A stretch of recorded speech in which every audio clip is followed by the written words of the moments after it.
Assalamualaikum warahmatullahi wabarakatuh. Perkenalkan, nama saya Ron Hidayat. Saya dari kelompok 9 di mata kuliah Sosiologi Keluarga dan akan mempresentasikan hasil dari diskusi kelompok kami yang berjudul Membina Keharmonisan Damai dalam Keluarga, Damai dalam Masyarakat. Kita ke pemateri pertama, yaitu cinta kasih dalam keluarga. Fungsi cinta kasih ini perlu dimaknai sebagai fungsi untuk menguatkan keharmonisan hubungan antara anggota keluarga, bukan saja antara suami dan istri, tetapi juga antara ayah dan anak, ibu dan anak, serta anak dengan anak. Fungsi ini perlu dihidupkan karena pada dasarnya rasa cinta kasih sayang antara setiap anggota keluarga, antar kekerabatan, serta antar generasi merupakan dasar terciptanya keluarga yang harmonis.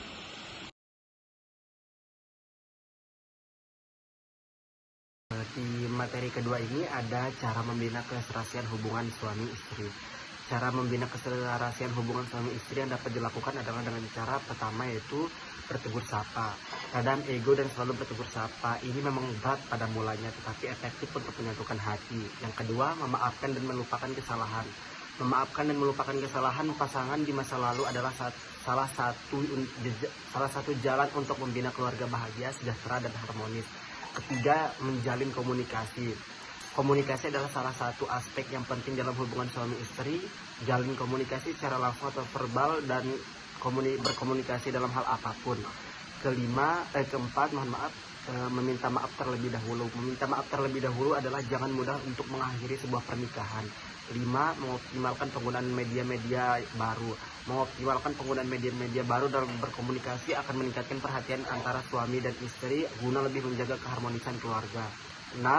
Menjaga kelebihan dan kekurangan pasangan.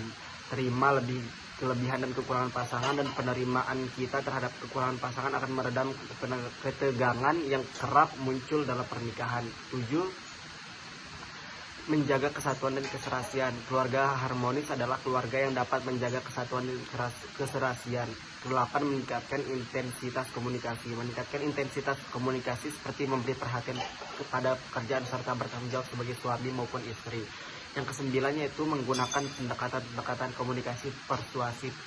Pendekatan ini menggunakan pendekatan persuasif seperti membujuk atau merayu suami maupun istri agar hubungan tetap terjalin harmonis tanpa ada pertengkaran. Dan yang terakhir yaitu berkomunikasi dalam solusi permasalahan.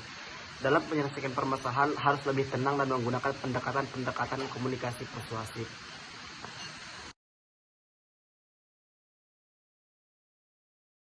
Di sini ada materi ketiga, yaitu peran suami istri dalam mendidik anak. Orang tua terdiri dari ayah dan ibu. Orang tua memiliki peran yang penting dalam membimbing dan mendidik anak-anak dalam lingkungan keluarga. Orang tua bertanggung jawab atas pembentukan karakter, pemberian pendidikan, dan memberikan contoh yang baik bagi anak-anak. Pendidikan dalam keluarga sangat penting dan menjadi dasar utama yang harus diberikan oleh orang tua kepada anak-anak mereka untuk meningkatkan kualitas hidup dan membantu pembangunan bangsa yang berkualitas. Di sini ada beberapa cara untuk mendidik anak, yaitu yang pertama, pada tahap pertama, peranan orang tua dalam pendidikan anak itu mengajarkan anak pendidikan agama, seperti mengajarkan anak untuk melakukan ibadah, mengajarkan anak membaca serta menyuruh anak untuk mengikuti kegiatan yang positif. Yang kedua, ada peranan orang tua dalam pendidikan anak, yaitu mengajarkan anak pendidikan sosial, seperti mengajarkan anak untuk bertingkah laku yang sopan, mengajarkan anak saling menyayangi sesama saudara, mengajarkan anak untuk saling menyapa, mengajarkan anak untuk hidup hemat. Yang ketiga yaitu ada peranan orang tua dalam mengajar anak, peranan orang tua dalam pendidikan anak, yaitu mengajarkan anak pendidikan akhlak, seperti mengajarkan anak sifat jujur, sabar. Peranan orang tua dalam pendidikan anak sebelum terlaksananya dengan baik.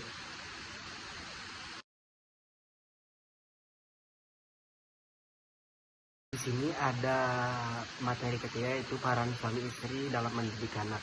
Orang tua terdiri dari ayah dan ibu. Orang tua memiliki peran yang penting dalam membimbing dan mendidik anak-anak dalam lingkungan keluarga.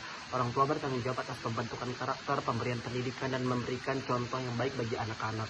Pendidikan dalam keluarga sangat penting dan menjadi dasar utama yang harus diberikan oleh orang tua kepada anak-anak mereka untuk meningkatkan kualitas hidup dan membantu pembangunan bangsa yang berkualitas. Di sini ada beberapa cara untuk mendidik anak, yaitu yang pertama, Pada tahap pertama, peranan orang tua dalam pendidikan anak itu mengajarkan anak pendidikan agama, seperti mengajarkan anak untuk melakukan ibadah, mengajarkan anak membaca serta menyuruh anak untuk mengikuti kegiatan yang positif.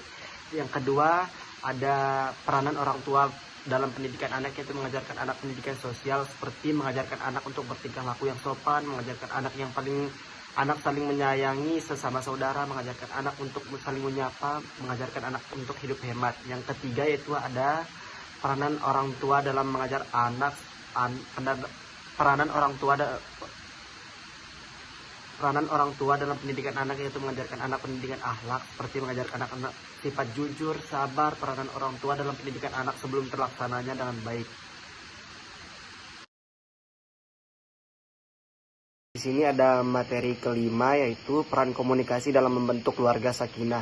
Pentingnya komunikasi tidaklah dapat dipungkiri, karena dengan adanya komunikasi yang baik, suatu hubungan di dalam rumah tangga dapat berjalan dengan baik dan harmonis jika komunikasinya berjalan dengan baik.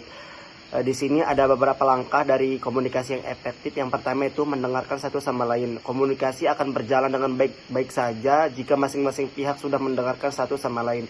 Yang kedua, luangkan waktu untuk berbicara. Artinya harus disediakan waktu secara khusus untuk berbicara jelas, tidak terburu-buru agar pesan dapat tersampaikan dengan baik. Yang ketiga, berikan pihak lain peluang untuk bertanya agar tujuan komunikasi tersebut dapat tercapai. Yang keempat, dalam menyampaikan pesan sebaiknya menggunakan bahasa yang baik. Dan yang terakhir yaitu dalam berbicara harus jujur dan menyampaikan fakta yang ada agar tidak menimbulkan kekeliruan.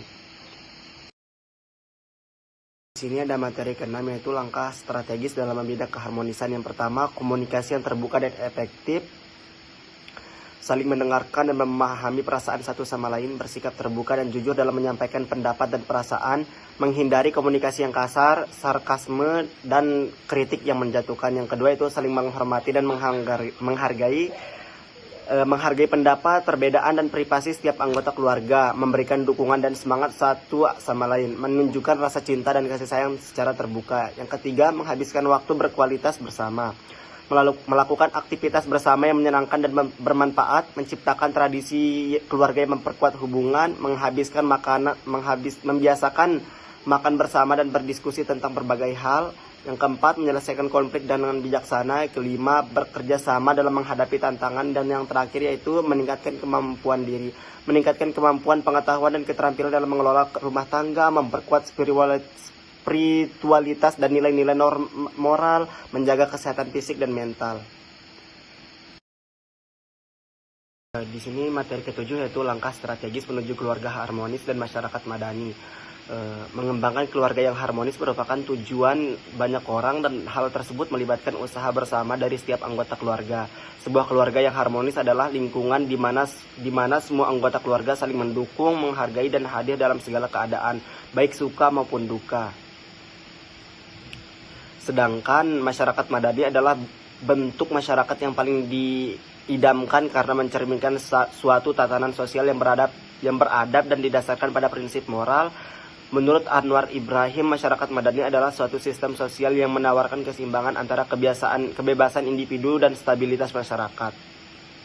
Yang artinya dalam masyarakat ini setiap individu memiliki kebebasan dan yang dijamin, namun tetap ada tanggung jawab moral terhadap kestabilan dan kesejahteraan bersama. Ini kita bisa melihat contoh kasusnya, yaitu tak terima adiknya disiksa, kakak ipar tebas kepala adik ipar hingga tewas. Dugaan pembunuhan terjadi di rumah Jepri, warga Dusun Mejelok, Desa Bungpiang, Kecamatan Sakra, Kabupaten Lombok Timur pada hari Jumat tanggal 8 Maret 2024 sekitar pukul 19.35 waktu Indonesia Tengah. Menurut pihak kepolisian, korban yang dikenal Jepri saat itu kembali ke rumah dalam keadaan mabuk setelah menghadiri pesta minuman keras bersama teman-temannya di tempat kerja perkara. Sejak pukul 11 hingga 19 WITA, saat tiba di rumah, korban meminta makan kepada istrinya yang juga merupakan adik dari terduga pelaku. Namun karena tidak ada makanan yang disediakan, korban menjadi marah dan berkelahi dengan istrinya, bahkan mengancam akan membunuh dan menggunakan parang. Istrinya melarikan diri ke rumah orang tua mereka, diikuti oleh korban yang kemudian memukulnya di pipi sebanyak 2 kali sebelum dihentikan oleh saksi. Setelah itu korban korban meminta istrinya kembali ke rumah. Sebelum korban meminta istrinya kembali ke rumah dengan alasan ingin makan, namun saksi telah menghubungi kakak iparnya terduga pelaku melalui pesan WhatsApp dan panggilan untuk meminta pertolongan karena dipukuli oleh korban. Mungkin sekian itu saja yang bisa dapat saya presentasikan. Kurang dan lebihnya saya mohon maaf. Wabillahi taufiq wal hidayah. Wassalamualaikum warahmatullahi wabarakatuh.